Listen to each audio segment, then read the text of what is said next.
if any of those fall through here in the second game. Azir will be banned. Kalista is one that they will put an eye on. On the side of EDG. Yeah, one thing I do want to keep in mind as well is what happens in this mid lane matchup. To me, it's actually one of the most important matchups in terms of who wins this game. We saw Edward Gaming have complete control over Dragons and Objectives because Pawn won that matchup so hard, and now he gets to counterpick being on the red side here, and I think he can really punish Westor in this one. You're seeing AHQ banning away team fighters, the Hecarim ban coming in as well, which means that they actually want to push Koro down. They've got to take away Gnar. And there's the Rex side. So if AHQ wants to first pick Gragas, I don't think they need to. That's obviously what EDG wants to try and say here. If you want to put him on Gragas, which is one of the other good early game junglers we have seen Mountain use back in the LMS, where he can have an impact early on, then it would leave the Gnar open for Koro, even Maokai if he wanted as a takeaway from Ziv. So there's definitely a decision to make here from AHQ. I also want to see if LeBlanc will be a thing, because it's been banned so often against EDG. AHQ banned it in the last game as well. So clearly they were afraid of it, changing up the ban now. Alright, it's going to push actually Koro down to... Wow, he actually goes for Maokai even though Gnar was left available. Yeah. It's weird because Ziv's top 2 is this Maokai, but also the Gnar, and then Koro's top 2 is the Hecarim and also the Gnar, and he chooses to try to push Ziv around on a champion he's still comfortable on. I guess Maokai he just feels is more important in this matchup all the same. So you get that Gragas, the early game jungler for Mountain, though. It's a big deal. Seems that a lot of players have been kind of going back to that Maokai. But for sure, ultimates, you don't have to wait for a bar, maybe. Just a lot more when you need it, ready for the fight. Yeah, we really get to see AHQ and the value they put on Mountain in the jungle. With the Gragas first pick, giving over the Maokai to Edward Gaming, obviously. Thresh as well is going to be a big deal. Mako had a good game on it before. He's had multiple good games on this champion. Also has an Annie, if needed. Yeah. Maybe he's playing it later. We're going to have to see. And they may even pick up Nautilus again. I mean, Elvis used to be in the jungle anyway, so that's just regular for him to do that last game. Pick up Nautilus. Nautilus still on the team. Why not? It's been back and forth before. Yeah, honestly, I think it's a really good choice for him. Of course, the one happy thing for Edward Gaming is they know they're going to get that clear left Sejuani whenever they want it, so there's really not a lot of steals left. Yep. It's going to be weird for HQ having a first pick, blind pick a mid laner. He usually goes for Cho'Gath, which has got sort of moderate impact on the game. That's very true. If they do want to play Cho'Gath, they're going to need something to help him as well in these fights. So I would go Sivir here for and in this bottom lane. He played it before, and it simply helps them for some of these team fights around Dragon that they like to do. If they lock in Janna, however, I think we might see a change over to Jinx from them, from AHQ. It's something they run as well, where it's so much just about protecting him. We're going to have to see what the lock-ins will be. This can still be a Sivir, but it's now going to be taken away. I think you should have locked it in instead of Gnar. You didn't have to take Gnar here with Maokai already shown, and Sivir would have been so good to make sure you can play your style of forcing picks on EDG.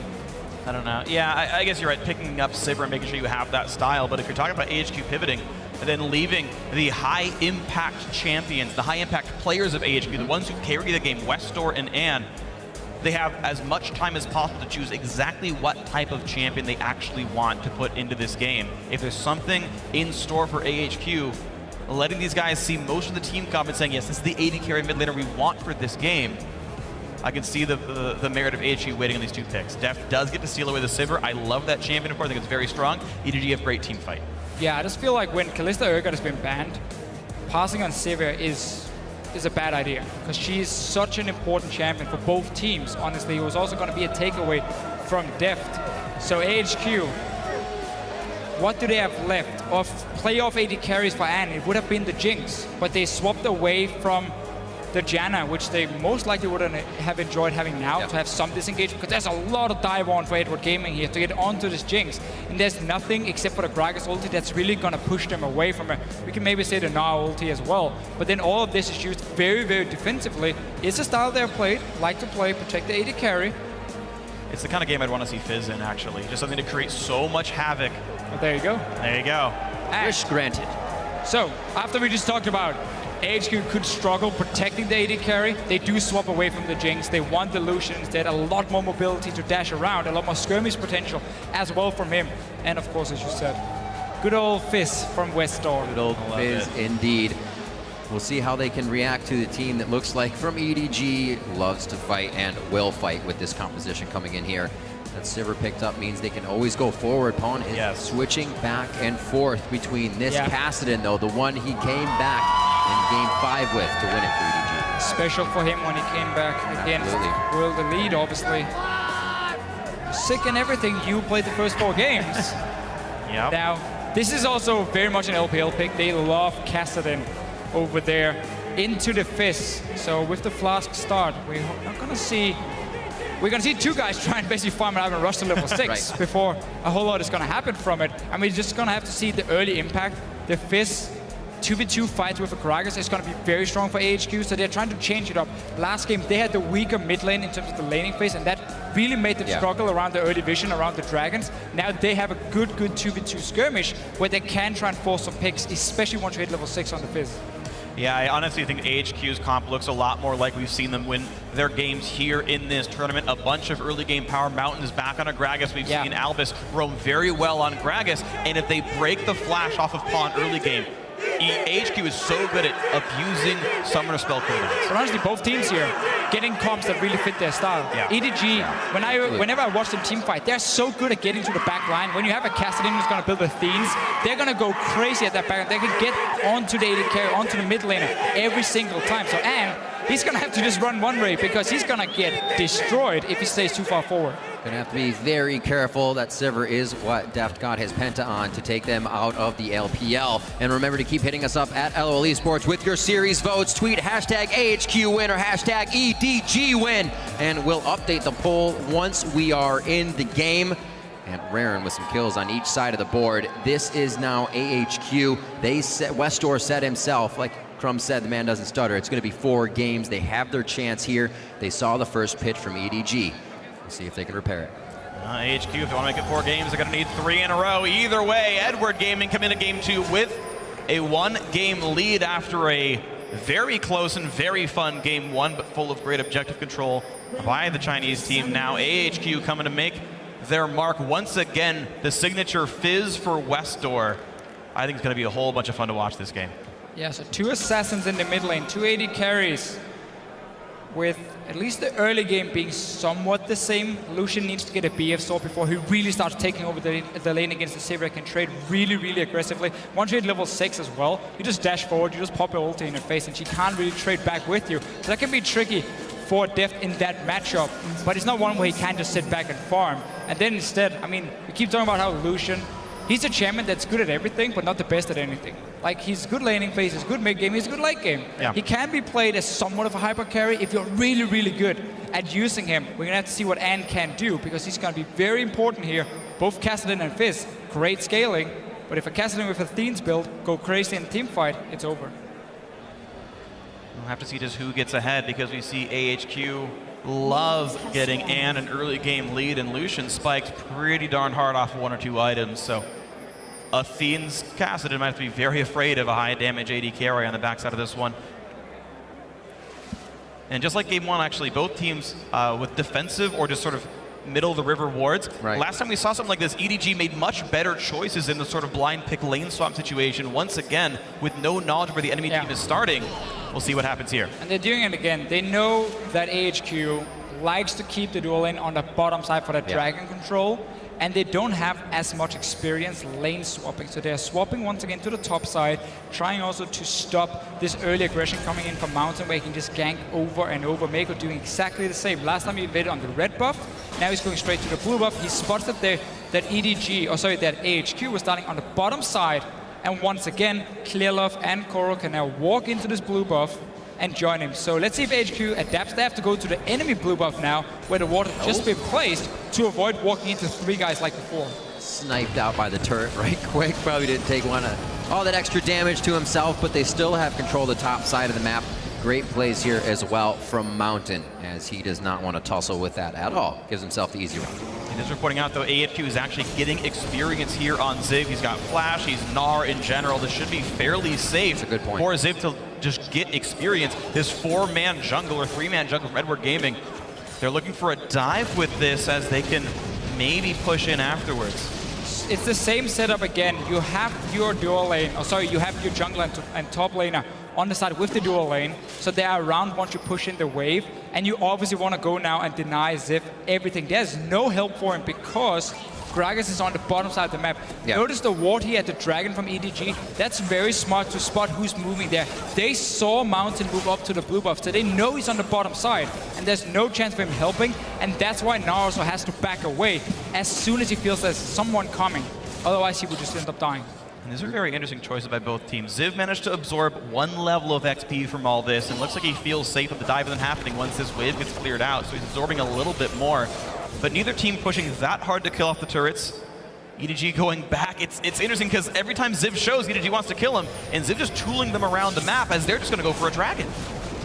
They're able to get a dragon. EDG doesn't really care about these very much. So both teams getting what they want in the early game. EDG just wanted to deny farm from Ziv while we had the Maokai duo jungling with Clearlove on Sejuani, and now he can return down. He just needs to put a sapling or a ward in the tri-bush behind his tier 1 tower on the bottom lane, and then Koro should be able to spot if HQ is moving in. EDG knows that HQ is fairly low now because they've just been taking this dragon here. They will take some damage for it. They had vision on them before, so there's a low chance of your Maokai being tower dove right now, and that's why Koro can also return down. There's a sapling in the tri-bush. He will spot Mountain, and then he can walk away. Yeah, good luck diving a level 3 Maokai with this low of health. 2 saplings. Really smart by Koro. He's going to be completely safe in this one. And Safety even in numbers. Oh, absolutely. Good job by them. The buddy system saplings, they will still die, maybe even faster than normal. Valiantly. But at least they're going to, feel more friendly going into this one. Now, AHQ, while they got the dragon, Edward Gaming got a ton of damage on that top lane turret, and it's actually going to be going down in the next few seconds as the next wave crashes and Ziv being here or not. So Edward Gaming get enough on this one to get this first turret kill of the game. And it's going to be a lot of money on the Def, giving him a pretty quick BF sword. Quick ignite there. Mountain didn't really make a move, so the overall kill pressure here is down on Pawn if he decides to flash away from this situation. Oh! No, they're able to just zero him out as Mountain gives him a nice body slap. Only way to survive was if you flashed the body slam. That didn't happen because Mountain was like, body slam flash into your face. Yeah, exactly. Securing the kill. Very important, goes over to Westor on this fist here. When you have 2 assassins, an early gank can often snowball it completely in favor of 1 member. In this case, the early kill, Westor also gets to go back and makes up for these 10 CS he's behind. Now Koro might be in trouble. The saplings, they've died. He's now stuck on the tower. Nobody's left for him. Ignite comes in, great dodges some of the CC, but it's going to be nearly enough. Albus holds aggro for now, walks away, does die for his sins, and actually Def, with the saving flash heal, keeps Koro alive. Dive does not succeed. And you've got a Sivir defending a turret valiantly. Look at the dodge from Koro here with his W, getting out of the hook from a Nautilus, dancing around them. And because he got so many levels from staying in that lane, got up to level 4 at least, it was very, very hard to dive him. And he misses practically nothing as he heads to the top lane here. Great plays. Very nicely done to skill himself out of that situation. So once again, lane swap wise, EDG wins out. They get top tower, they get more farm on their top laner as well while keeping even on AD carries. The first body mid lane though, that's a different thing, had nothing to do with the swap itself. And we're gonna have to see if Westor can use it. As we said, he is falling slightly behind in CS. We'll get quite a bit under the tower here, and obviously the Kassadin build we see now, it takes a bit of time before it starts really becoming effective. You go Rod of Ages, you build in a Codex, and you just sit there so you get the 10% cooldown reduction. You wanna reach 30% by the time you hit level 11 and get ranked to ulti, so it's basically gets caught by 1 second in terms of the cooldown on it. And then you build your Hourglass until you finish your Athenes as a 3rd item, and that's where you really start becoming powerful. You get so much mana back when you get a kill on assist. It's a build, if the people have been watching the ULCS, that I really love and talk way too much about. I will not mention anything more until it is complete. A missed hook there. You can see the Ardent Blaze being applied to keep that movement speed in for And. Unfortunately, we'll have to wait again. Push control here, trying to be headed up by Mako, but they're not able to give too much until the junglers are going to get down here. Pretty much a skill matchup for these guys. Deft also quite low on mana here. So just trying to clear out this wave, but stay safe. You can see how they're getting scared a little bit. But this is a bottom lane that HQ can control pretty well. Yeah. Thresh is one of these supports who use a lot of animations when he has to cast, so he's fairly easy to land a hook on from a Nautilus. If you see him charge up his own hook, he's obviously not going to move, and you connect it with him, your jungler joins in, and you get a fairly easy kill, so they can keep pushing it up. Thresh has to stay fairly far back. Let's see what happens in mid. this a rinse and repeat mid lane? Pawn 6 now. That flash now, cooldown doesn't matter. There is, though, I want to point out, if AHQ knows about it, no flash or heal on Deft. That is the lane I want to see AHQ abuse. They're likely to do so. You can see they're already fighting around this lane. They catch up onto Mako. Force giving the flash away. The blue buff's going to be theirs as well. And the turret probably not far away. Clearlove goes in anyway, though. Pops the CC. A ton of damage coming through. Mountain goes down to Mako overall. Albus on the way out. Double buff. The Thresh doing a lot of damage. And Deft going to pick up a cleanup kill as well. A third casualty in. As Clearlove picks up Westor. What a turnaround by EDG. Yeah, it was AHQ who walked into the jungle of EDG to set up for this blue buff and completely backfires. EDG just collapsing on it. Let's see it again, exactly what happened. So AHQ trying to get a pick on Mako. This is the support, by the way, ulti used by Westor. That's so important because so much of this damage comes from his ulti now with 20% damage increase as well. And they just get caught together. EDG collapsing beautifully. Picking up some very important kills. Might get another one on Anne. Oh, very close. Is here. Dredgeline just missing during that entire fight. Koro didn't have to move, soaking up so much experience in the top lane, 50 to 22 in CS terms on that. And Deft now pushing this lane, just easy. Cool, calm, cool, and collected with Mako on his back. Well, Deft's got some items to buy very soon. He's got to be sitting on plenty of gold, about 1,500 right now, actually. So a BF Sword recall going to be able to come through, and it's going to even be in time for this Dragon respawn. So Edward Gaming has got kind of all the tools they need right here. And we've now seen the same lane swap for EDG twice. Right. For the next game, AHQ, if it comes in again, they have to adapt and say, okay, we cannot move our top lane to sit alone in the swap because we know 4 members are going to go in and just deny him all the farm. So either you just take him down on the bottom side and you just mirror what EDG is doing and you take a fast tower and you just trade 2 towers with some jungle farm on your top laner and then you go back to standard lanes. Or you send up your support and jungler to help him so he doesn't get killed and they have to be there early so they don't simply deny them from getting to the tower. AHQ has to be able to adapt once we hit game 3 because they're now twice been set really far behind in terms of top laners in these swaps. Something we also watched or noticed in their games is when they do start taking towers, they'll prioritize pushing the lanes, but then it won't be the ideal way of pushing those lanes. They won't get anything out of the result, or they'll just go for the camps instead of the turrets. Yeah, AHQ's way of winning games tends to be very slow and very Dragon focused, but that's not maybe going to happen as EDG's here first. So now they've taken bot tower for AHQ. Mid lane should be the focus where they sit that Kassadin with so little wave clear for them. You can also go top lane against the Malcolm, try and put real pressure on that and get at least the 2 side turrets out. Right. But you gotta abuse the fact that Kassadin has so low wave clear in these early stages here. You have a Lucian push in. They're gonna go top first, expect mid lane right after once the tower is dead. Bit of a read here from EDG with that bottom turret falling. They know the pressure's probably gonna be top side. Yeah. So one and the other.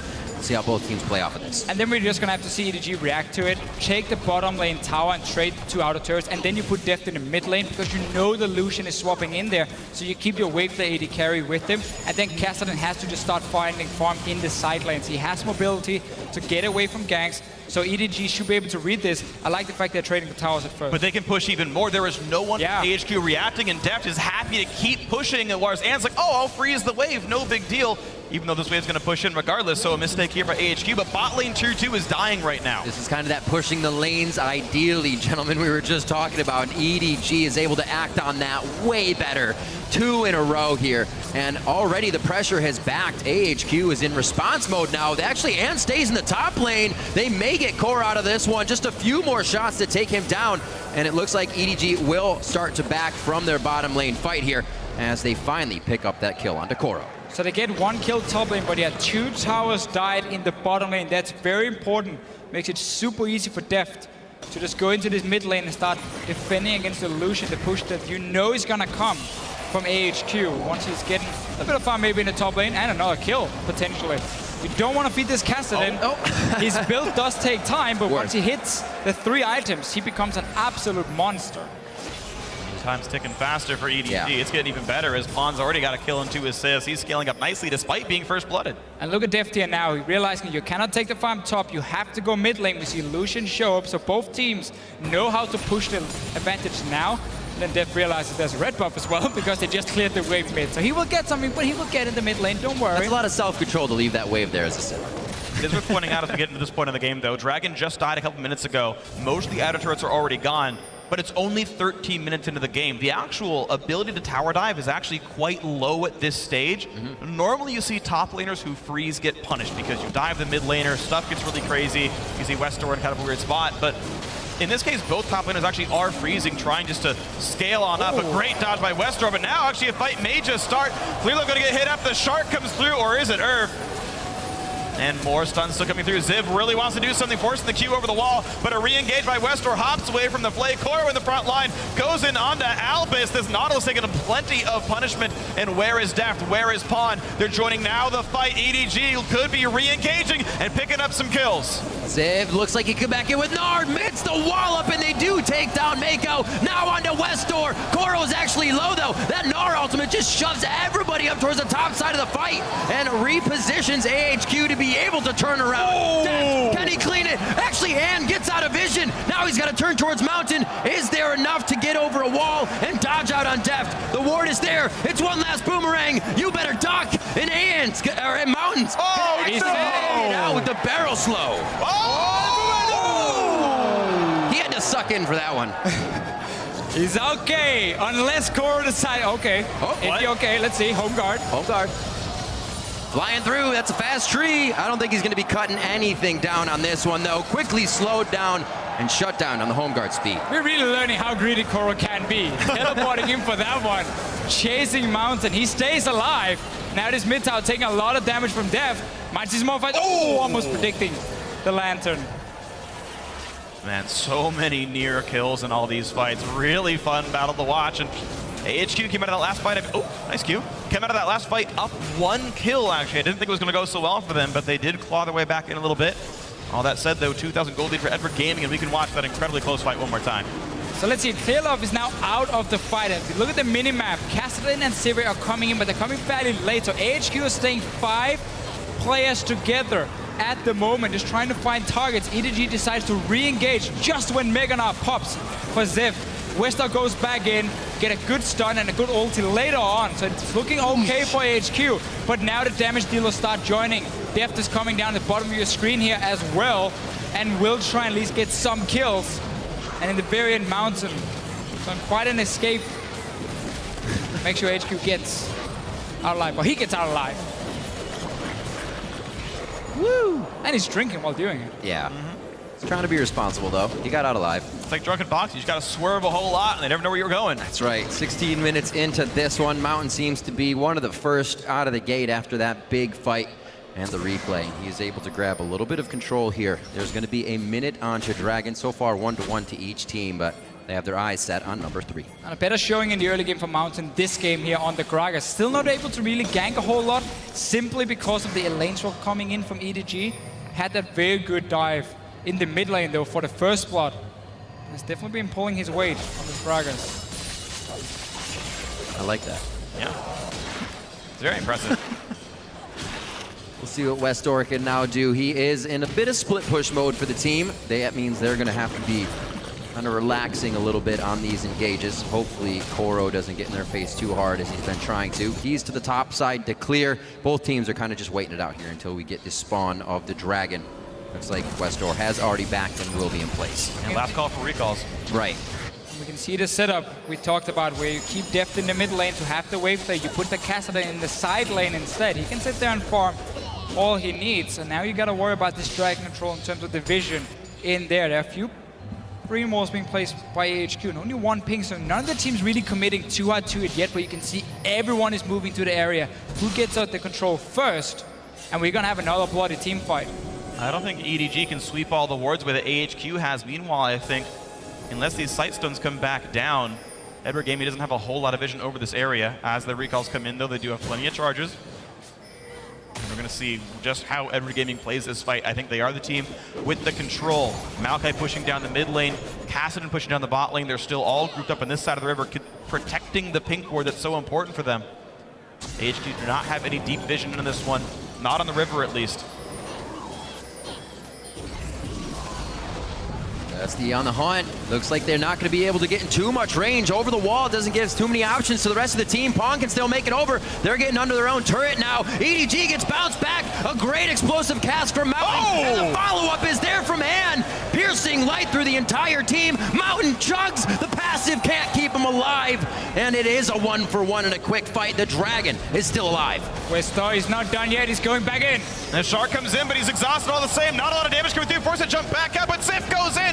Goes for the Mega Narcoro. Tries to limp away from this one. Look at but that. Ann is getting time to hit. Oh. He's going to pick up 2. And Pawn still can't find anyone to deal any real damage to. Finally chunks out Ann. You've now got to be careful of this blue buff Kassadin. House has come at him, but he's staying alive. And nobody want to back away here between these two teams. They just keep diving onto each other. HQ lost 2 members. Yet 3 guys are like, no, we're not done here. We can pick up a few kills. Ann was left untouched. 3 kills now. There's Lucian. Nobody started the Dragon. It's about defending a pink ward. And if you dare touch it, we will fight.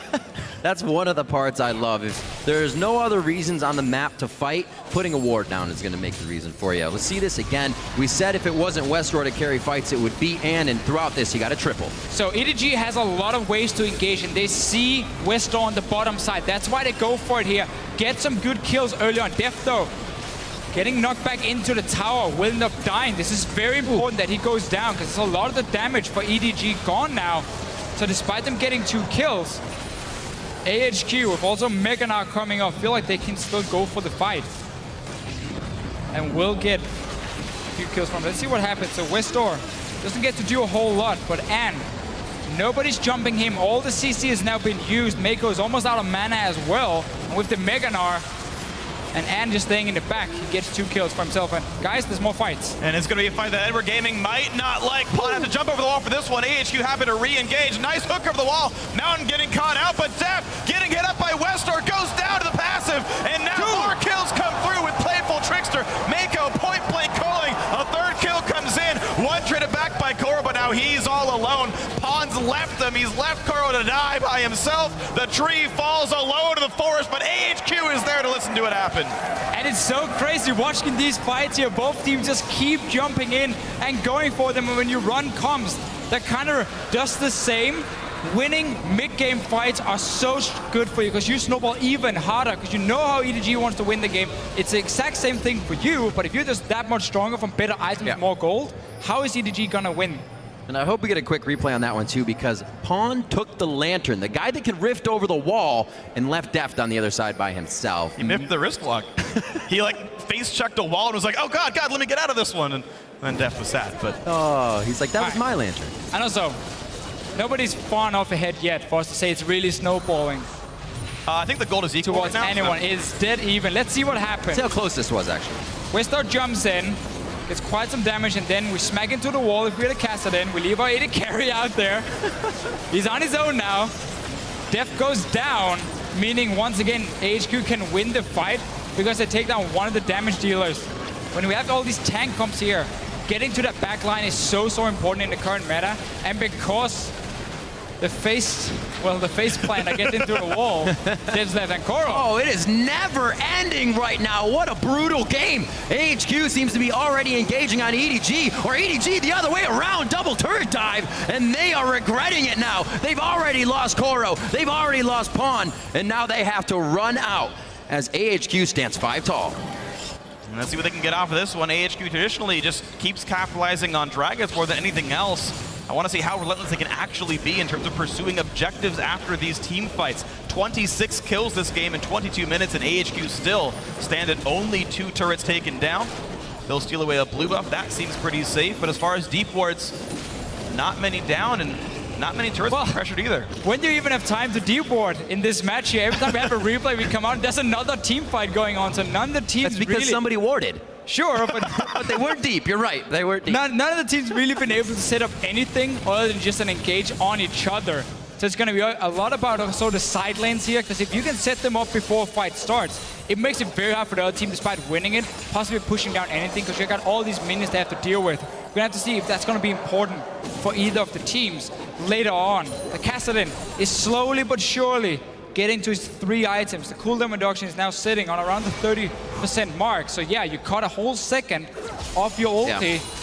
at rank 2, and that's important because you will get 4, 5, 6 jumps very quickly.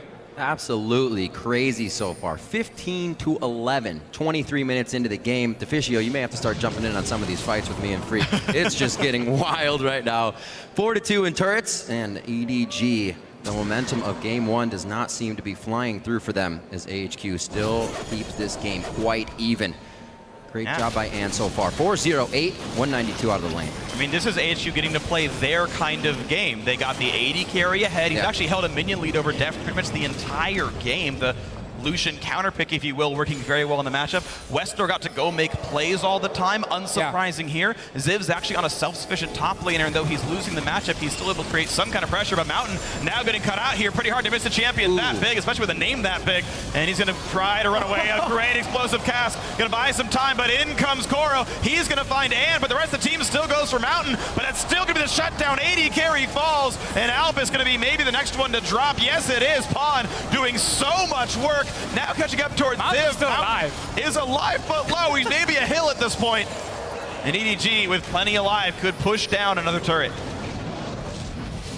Slowly keeping this one alive, but I don't know for how long. There's Koro, the one to dive in again and prompt the fight for the rest of the team. Tanking it is Pawn, and he'll be able to go in and out safely. Ow. Clear Love, swinging the flail, brings it down on Westor's head. Make sure the door doesn't hit him on the way out. And that was such a big mistake from Mountain and AHQ. They just split up in all the side lanes here. Westor was down pushing one lane. We had Ziv on Gnar and the other one without teleport. And then you randomly walk around the river all on your own. EDG, catch him, punish him, get a team fight where AHQ is completely split up, and suddenly pick up some kills for themselves. I feel like these fights here just keep going back and forth. It's all about who's being caught out of position, because their teams are so even. One mistake can cost you everything. Back and forth is the best word you could have used. 15-15 right now. But pretty much enough back and forth. 30 kills in just 25 minutes. Exactly what we expected from these two teams. They are absolutely hungry for objectives, and the only way to get it is if the other team is off the map. Well, speaking of being off the map, there's two big timers I want to point out. Dragon's up in a minute, and Ziv has TP, while Koro does not for another 3.5. That's a thing I think AHQ can absolutely abuse. Ziv has had a hard time with the 1v1, but if you're on the other side of the map, it's good regardless. And fighting for Dragon number 4 in this game, there's an inherent advantage for AHQ because of this global teleport pressure that they've got. See if they can get to use it. Meganar's been pop frame. He's in the top lane trying to push it in. So he will at least try and control the side lanes. We talked about it before, how important it is to always see if you can deny minions and get some damage on the enemy towers by just starting a slow push with your minions, and then you have this big team fight. Even if you lose it, you might force them back to clear the minions. We're going to see another engage, by the way. It's coming now. But pops on, hits on, and Pawn's going to follow up, and down he goes. AHQ once again are moving too far forward on the map when they're trying to push every single lane at once.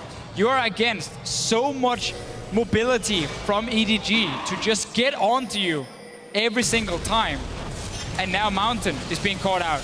Wow, Wise even in the mid lane right now. That's going to be a quick pickup, jumps over the wall, but a great hook for style points. Pawn 6-3-9. He's got the most kills in the game. Something changed for AHQ. It just started breaking up the power and numbers roll, and they have been picked off now one after the other. Baron for EDG. This is going to be a very hard contest for AHQ. Don't have really enough to get in. Coming.